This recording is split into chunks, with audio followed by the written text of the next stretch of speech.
Welcome to the Tremain Show. I'm Tremain Davis, and today we're going to be talking about how do you validate your business ideas before you spend money. All right, before you spend any money. All right, now this is a topic that is near and dear to my heart because I've started 6 companies, and generally on the front end, you don't have a lot of resources. And when I say resources, I mean time. You don't have a team. And most of all, you don't have any money. There are some cases where people do have cash, they have money to get started, but generally it's a limited resource. And you're trying to figure out, how do you validate this idea? How do you understand what's next? How do you understand the steps that you need to take to get this business off of the ground? How do you do these things when you have such limited cash on hand? All right, so this topic is something that every founder needs to know and needs to understand, because even if you're not at the beginning stages of actually starting a business, let's say you've already got your business up and running. Let's say you even have hit product market fit where you found something that connects with a customer and now you're trying to scale it. Well, guess what? As entrepreneurs, you always have new ideas. You always have other things that you're thinking about in terms of really taking your business to the next level. So any of those ideas as they come up, you can follow this simple framework that we're going to talk about today so that you can always have a mechanism to validate these new ideas as they're coming up.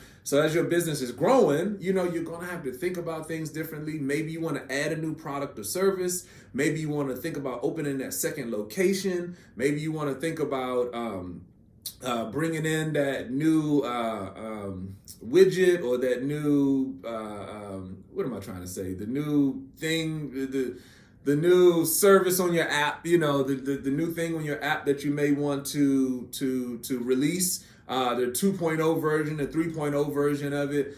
This is a way that you can validate whether to do that thing before you start actually spending resources to build this thing out. There have been so many. Let me tell you the genesis. Let me tell you where this comes from. Because again, I've done so much of this stuff. I teach at a university. I've coached hundreds of teams at this point in my career. And there's been so many times, and trust me, this is a mistake that I've made. So I'm not telling you something that I haven't done myself in terms of making a mistake. Listen, I can write a whole book on what not to do. So anytime you watch these videos, don't think that I got it all figured out. It took me a lot of messing up to be able to do these videos. But in the regard of that thought process, there have been a lot of companies that I've seen over the years who will build something, all right? There'll be a product or service looking for a client or looking for a customer. So if you've already got a product or you already got a service, you've already spent the money, you've already built it, you've already got your app, you've already purchased the materials to offer this service, and now you're looking for somebody to buy it, that is the opposite way that you need to be thinking about it. And so many times, entrepreneurs will do that. Again, I'm a founder who's done that before, where you'll say, man, this is a really good idea. You'll say, hey, I'm thinking about this in terms of this can solve this problem. It's a really good idea. Your family says, oh yeah, baby, that's a great idea. Mom, dad, sister, cousin, brother, that's a great idea. And you'll go out, build the thing, start the service, get the LLC, and then you'll go out and start trying to do this thing. And what you're trying to do at that point is now trying to find somebody who can buy the thing that you already built, buy the thing that you already spent resources to doing. That is business or entrepreneurship hell. I'm just going to say it that way. Because you've already spent resources. You've already got money out the door. You've already got people vested in what you're doing. And you don't even have a customer that has been validated. All right. So this video, I'm telling you, is something that no matter what stage of the game that you're in, whether you're in the ideation stage or you're in the growth stage, you can use this framework that we're going to talk about today. All right. So how do you validate your business ideas before spending money? First and foremost is you have to start with your target customer. We can do a whole video just on that alone, and we will. After you have identified who that target customer is, you have to find the problem that you're solving for them, okay? That is the second thing that you have to do. Now, in order to validate that target customer, you have to think about, okay, who is the person that this thing is for? I've got the idea, who is it for? If it's for women? Is it for men? These types of things. Demographic. Is it a certain zip code, a certain amount of money that this person makes? These types of things. Why do they do X, Y, and or Z? Like, you got to dig into that a little bit more. And we'll talk about demographics in another video and how to actually, compilate who that target customer is. But you have to think about that on the front end. Take yourself out of the equation. Now, I'm not saying that you can't be part of your target audience, and it actually works really well when you are part of your target audience, because now whatever you're building is meaningful for you. You know what I mean? You can identify a problem or a gap that you have with your own self, or something that you've identified that you're personally going through, and then you can tailor it towards them. But don't base the whole business on just what you're thinking about. You have to go out and talk to that customer, which is the second point, which is you have to do customer discovery. So what customer discovery is meaning that you're getting out of, I'm in my office right now, get out of your office, get out of your basement, get out of your man cave, your desk at work or desk at home, get out of your bathroom, get out of your kitchen, whatever the comfortable space is that you have that you think about business or start working on your business or do your business from, get out of that space and go out and talk to that target customer. And that's always something that is really challenging for some founders, because when I tell them that, it sounds so easy to say, but not a lot of times is it easy for them to do. So after you've identified who that target customer is, the next thing you need to do is go talk to that customer. There's a guy named Steve Blank. Steve Blank. I'll put his name and maybe a link to his YouTube if I can find it in the show notes here. But Steve Blank is like the godfather of customer discovery. Like, as the thought process of entrepreneurship, the way we know it today, was being formulated, I guess 25 so years ago in the early 2000s, this guy was a pivotal piece of that. So Clay Christensen, Eric Ries, Alexander Osterwilder, there are people who really wrote the book on entrepreneurship as we do it today. Steve Blank was one of them. And he came up with this concept of customer discovery, which basically, like I said earlier, is just getting out of your space and going and talk to your customer. So look up Steve Blank. He's got tons of free resources and content and all types of stuff on YouTube. So it's easy to find them. Look up Steve Blank and customer discovery, and you'll find a treasure trove of information talking about customer discovery, how to do it, and how to do it well. All right, so you have to be thinking about that. So the thing is that if you're going out and doing customer discovery, you're taking yourself out of the equation. Now you're like, okay, I want to learn more about this customer that I've identified. Remember, the first thing you do is think about who your target customer is. Once you've identified who that target customer is, you have to now go talk to that customer. All right, you have to go talk to them. Excuse me. Because if you don't talk to them, guess what? Now you're trying to think about what you think the people that are going to buy it actually want. When guess what? That buyer will tell you, I hate what you're talking about, or I love what you're talking about. I need it, or I could live without it. And guess which one of the ends of that spectrum you want to be on? You want to be with customers that love your product or love your service. So what ends up happening is a lot of times you'll learn, that either you got the right target audience, maybe you have the wrong target audience. Maybe you start going and talk to, your target audience is these women between the ages of 30 and 40. Maybe you start talking to them about the product and service, and they say, well, this is a problem, but actually my husband is the one who, deals with this more than I do.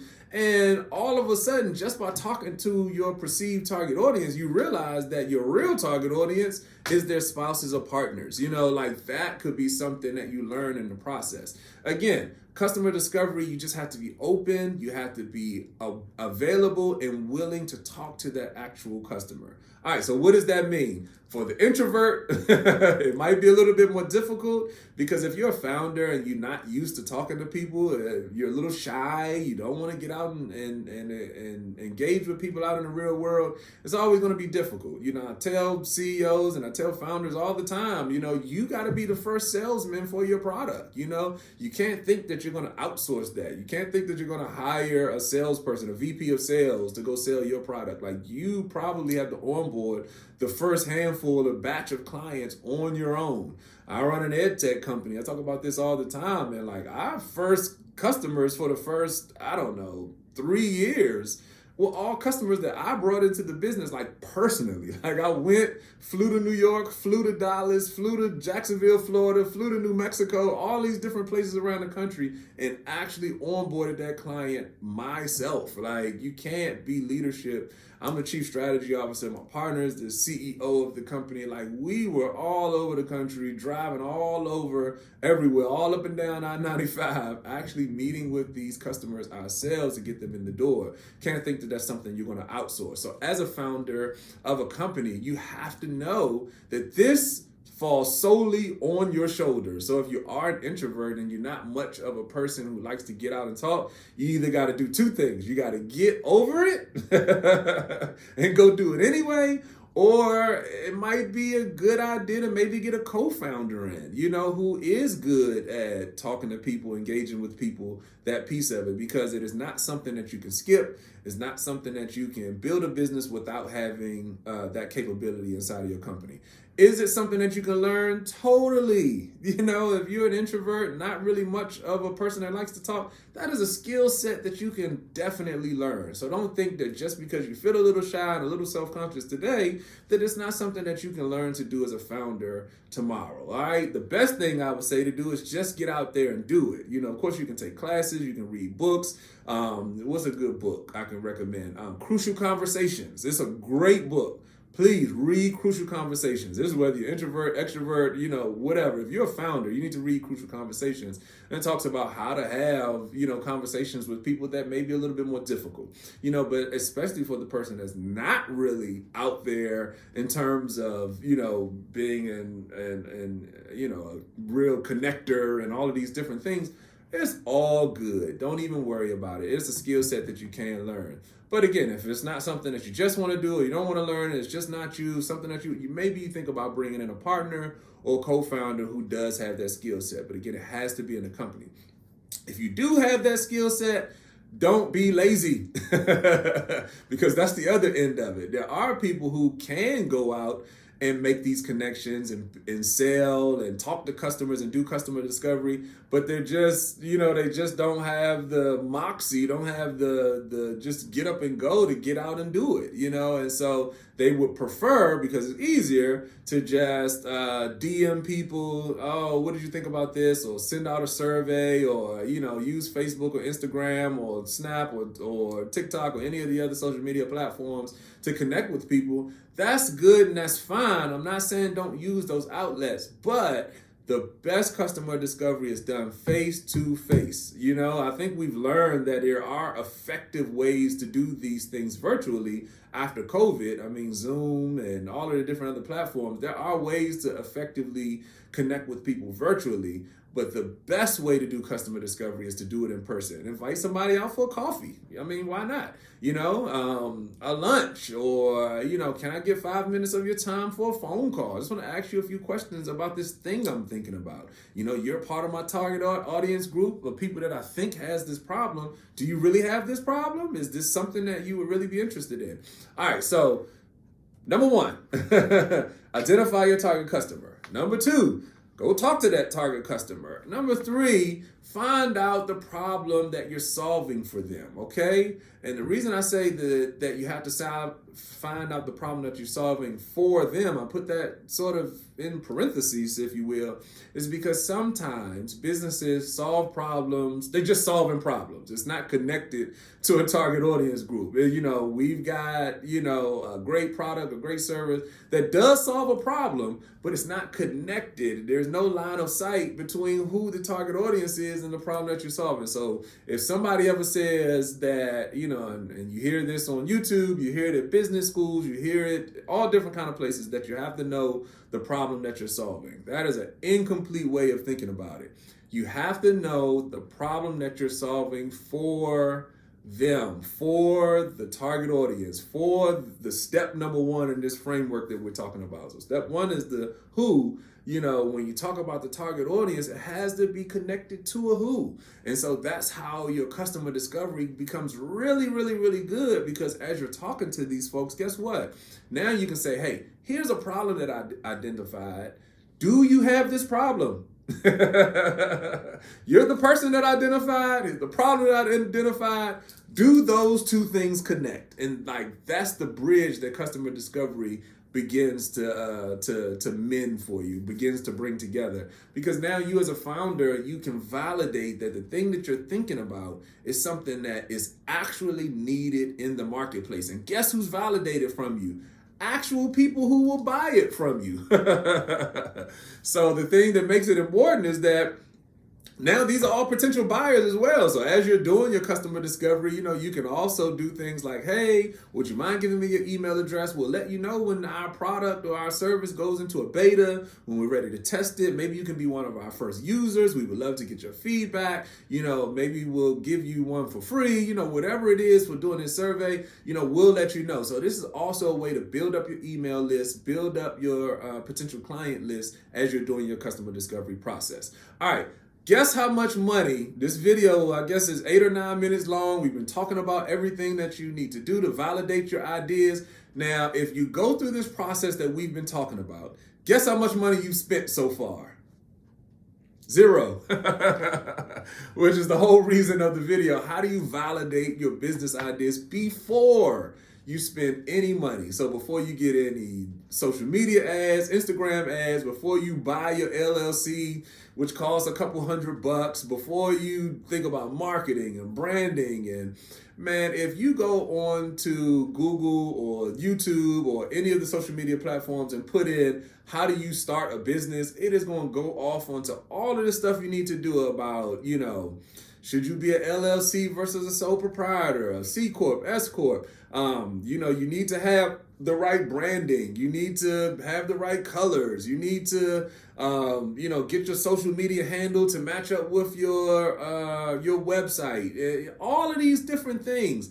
All of that stuff is paperwork. All of that stuff is operational. It has nothing to do with the meat and potatoes of, is this business a viable business? And nobody's talking about that. All these social media gurus, business gurus, and listen, I'm not throwing shade, because there are some good ones out there, but there is a lot of misinformation on the web, let me just say it that way, that is not given, just good insights on how you actually need to think about starting your business. Again, I've started multiple businesses. I've been doing this stuff 25 years. And the more stuff you can do for free, before you buy any ads, before you hire any consultants, the more stuff you can do for free to validate that idea, the better off you'll be once you start spending money to build out your product or build out your service. Because guess what? If you go through this process first, and you do your customer discovery and start walking through the steps to do the free stuff first, as much of it as possible, now, when you start building that product, building that service, you know exactly who it's for. You can almost see this woman or see this man, see this person, this institution, this business, whoever you're selling to. You can see a profile of them as you're building your products and building your services. And guess what? If you've done your customer discovery right, they've already told you the stuff that they want to have in the product or in the service. So now you don't even have to think about, all right, I wonder is this going to work? I wonder is this isn't going to work? Is this not going to work? You know for a fact that it will be something that they want because they've already told you before you spend money. And it might sound like, oh, this makes a lot of sense, but guess what? A lot of founders do it the opposite way. They'll set off to building stuff, set off to launching a service, set off to getting that LLC, and they've already got an Instagram, a Snap, a TikTok. They've already got all of the social media handles. They've already started running ads. They've already got a website, and they haven't done one day of customer discovery. All right, last thing I'll say is, and I'll get this question a lot, how much customer discovery is enough? How do you know that you validated this idea? So let me switch your thinking around about that. Let me just make a statement. There will never be enough customer discovery. This is something you will be doing until the last day that you close the doors of your business. So if that's 50 years from now, you will still be doing customer discovery all the way up until year 50. I'm trying to tell you. Just think about this. Amazon is a great example of this. Everybody's heard of Amazon. I'm sure everybody has probably ordered something off of Amazon. And if you have never ordered anything off Amazon, you know somebody who's ordered something off Amazon. So if you haven't, they can validate that what I'm saying is true. Before you can even get through your one-click purchase at Amazon, before you can barely buy the stuff off of Amazon, you've already gotten an email in your inbox from Amazon saying, how did we do today? What could we do better to make your experience with us better the next time? You know, how can we take your one-click purchase down to no clicks? You know, how can we read your mind? This is what Amazon is doing. So, you know, I say that in jest, but I mean, this is a $1 trillion company that is still doing customer discovery. They're never going to stop doing customer discovery. So you, on the early phases, trying to validate whether you got a good idea or not, and you start doing customer discovery, the process we've been talking about today, guess what? There is never enough, you know? So if you can talk to, you know, just to give you a number, and this is not something that I want you to say, okay, Tremain said do this many, because I'm telling you, do as much of it as possible, because that's the real answer. But when I'm teaching this stuff at university, you know, if it's a 10-week semester that I'm teaching this course, and we meet once a week over week, I have my students do at least 10 customer discovery interviews, so that by the end of the course, they've talked to 100 people, over 100 people that are in their target customer group about their product or their service. All right, so I don't know. You can use that as a framework if you want. That's what I do when I teach at university. So if you want to just say, hey, I'm gonna talk to 10 people a week, you know, I've identified that are in my target customer group, fine, use that. But, you know, I'm going to level that by also saying, do as much as you can. Talk to as many people as you can. If you can talk to 50 people a week, do that. Because guess what? It is going to help you so much on the back end. The more people you've talked to and the more people you've engaged with who are in that target customer group. All right, I said last thing was going to be on how much customer discovery is enough, but I got one more thing I want to share before we go to the end of the video, and that is how much customer discovery. Okay, so I just lost my train of thought on that. So we'll pick that up on another video. It's a really good point, but I don't know. I lost my train of thought there. So we'll leave it there for today. How to validate your business ideas before you spend money. Use this framework no matter where you are in your business life cycle, whether you're just getting started, definitely. But even if you're a growing business and you're thinking about that new product, that new service, you know, like I said, opening that second location, that second food truck, you know, that second thing that you want to point to, point 3, point 4 of that app that you want to release. Talk to your customers first. Get in front of your customer's face and ask them about the new idea, the new thing that you want to do with your business before you spend money doing it. This works at every stage of the game. All right. I appreciate you guys as usual. I'm Tremain Davis, and I see you all in the next one. Peace.